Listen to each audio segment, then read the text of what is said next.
Olá pessoal, sejam bem-vindos de volta a mais um vídeo aqui do canal da Ampere Consultoria. Diferente do último vídeo no qual a gente trouxe a previsão para a primavera, os destaques especiais da estação, hoje a gente está aqui para responder uma pergunta recorrente nesses últimos dias para o nosso time de meteorologia, que é a seguinte: aquela onda de calor e tempo seco da Europa que atingiu o continente europeu ali com força durante o verão boreal deles, né, durante o período de verão do hemisfério norte, será que aquilo consegue diminuir a condição de precipitação do Brasil agora no início do período úmido? Aquilo aí tem algum efeito aqui pra gente?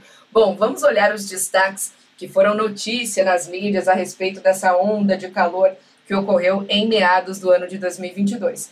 Foi recorde histórico, inclusive passando o recorde anterior do ano de 2021. A gente teve, no meio dessa condição toda, a presença do fenômeno Laninha, de polo do Oceano Índico negativo e, reparem, lá próximo da costa dos Estados Unidos, um aquecimento mais expressivo das águas dos oceanos. Fase negativa do dipolo do Oceano Índico está com a gente agora, vai continuar nos próximos meses, a gente vai entender se ela tem algum efeito para a gente. Laninha também está com a gente nesse início de primavera, deve persistir pelo menos até o final do verão de 2023. E olha só, por que a Europa ficou com uma condição de tempo tão seca na maior parte do tempo? Exatamente ali em julho e agosto, que precisava chover, precisava ter chuva nas áreas produtoras do continente europeu, precisava ter chuva para encher reservatórios, para a utilização dessa água, e faltou chuva. Por que isso aconteceu? Reparem nessas cores em verde do mapa. As cores em verde significam movimentos ascendentes da massa de ar, ou seja, onde tem favorecimento para a formação de nebulosidade, de chuva, de grande concentração de umidade. Isso aconteceu, vamos destacar, principalmente na área da monção africana, na altura do Indo-Pacífico, que é essa porção mais leste do Oceano Índico, também oeste do Oceano Pacífico. E com isso, qual foi o padrão observado na Europa? Se o movimento das massas de ar sobe muito na faixa equatorial, em algum lugar, principalmente nos hemisférios norte e sul, esse ar tem que descender, ou seja, tem que formar área de alta pressão, de subsidência e, consequentemente, inibir a formação de chuva.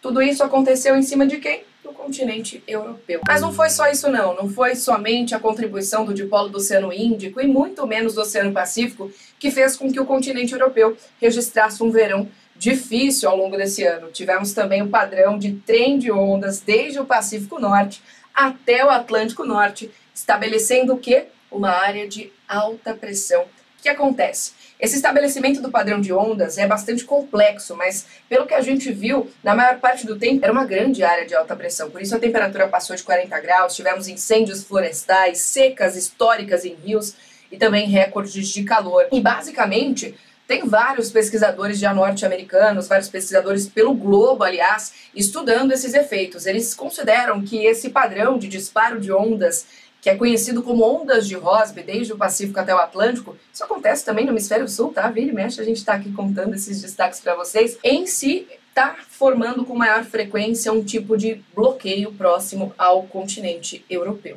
tá? Então, em geral, o que acontece? O trem de ondas está lá se formando no hemisfério norte e geralmente a gente está vendo o estabelecimento de baixas pressões, as conhecidas cut-off lows, próximas do continente europeu, mas quem se estabelece logo acima, inibindo a formação de chuva, aumentando a temperatura, é uma grande área de alta pressão, que eles chamam, né, toda essa condição de uma heat dome, basicamente uma grande área de aquecimento e tempo seco.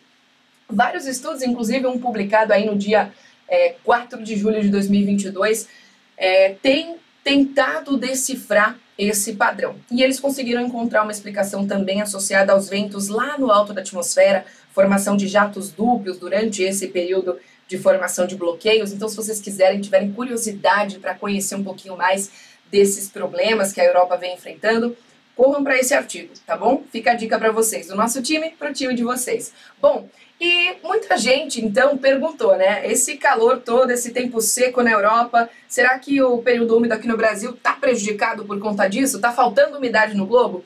Olha, muito pelo contrário. A gente vê que o dipolo do Oceano Índico, em sua fase mais negativa, tem sido mostrado em estudos passados, né? Aqui está o dipolo do Oceano Índico, o Índico Oeste menos aquecido, o Leste mais aquecido, a presença do Laninha. Tudo isso tem sido mostrado na literatura que essas condições oceânicas de agora não atrapalham tanto a chuva das áreas centrais do Brasil. Olha só, aqui alguns estudos que mostram o efeito do dipolo do Oceano Índico na sua fase negativa durante setembro, outubro, novembro no Brasil. Em geral, anomalias até positivas de precipitação, principalmente nesse segundo artigo da querida professora Michele Reboita, mostra que tem tanto efeito de grande diminuição da precipitação. Também a laninha, em geral, se você correlaciona dados de temperatura da superfície dos oceanos lá na região do Ninho 3.4, aquela parte mais central do Oceano Pacífico Equatorial, com a chuva, o que a gente consegue ver? Para essas áreas mais em roxo, em azul do mapa, se tem um Ninho 3.4 diminuindo a temperatura, ou a temperatura mais negativa nessas áreas, e a variável chuva ela é inversamente proporcional nessa correlação dos dados, quer dizer, eu aumento o potencial de chuva. Então, foquem aqui, principalmente em novembro. Ter a presença do fenômeno Laninha significa que a gente não pode ter chuva nas áreas centrais? Não, a gente não pode afirmar isso, até porque até as correlações de chuva com temperatura do Ninho 3.4 mostram que a gente pode ter até o aumento da condição de precipitação. Então, eu reforço com vocês até o padrão que o Bruno já trouxe pra gente no outro vídeo, né? Esse padrão de chuvas da primavera nas áreas centrais do Brasil, a maioria dos modelos prevendo chuva dentro para até acima da média, ou seja, nem o Oceano Índico e nem a presença da Laninha nas fases que estão, né? Na verdade, o El Niño Oscilação Sul na sua fase negativa e também o dipolo do Oceano Índico na sua fase negativa, estão reforçando algum padrão de tempo seco no Brasil. Não, muito pelo contrário. As previsões apontam que a nossa primavera deve caminhar dentro da normalidade nesses próximos meses, inclusive com ótimos volumes acumulados de chuva se estabelecendo, principalmente entre o final de outubro e o decorrer do mês de novembro, tá bom? Que fique bem claro para vocês, então, essa situação toda, né? É comum a gente ver esses grandes desvios globais e às vezes achar que a gente vai ser afetado. Às vezes pode acontecer mesmo, né? Algum desvio que acontece lá no Índico, lá no Pacífico, realmente reforçar alguma condição de alta pressão aqui pra gente, nas áreas do Sudeste e Centro-Oeste, mas não é o caso esse ano, tá bom? Então, fica esse vídeo de curiosidade para vocês, um grande abraço e até o próximo conteúdo aqui no canal da Ampere Consultoria.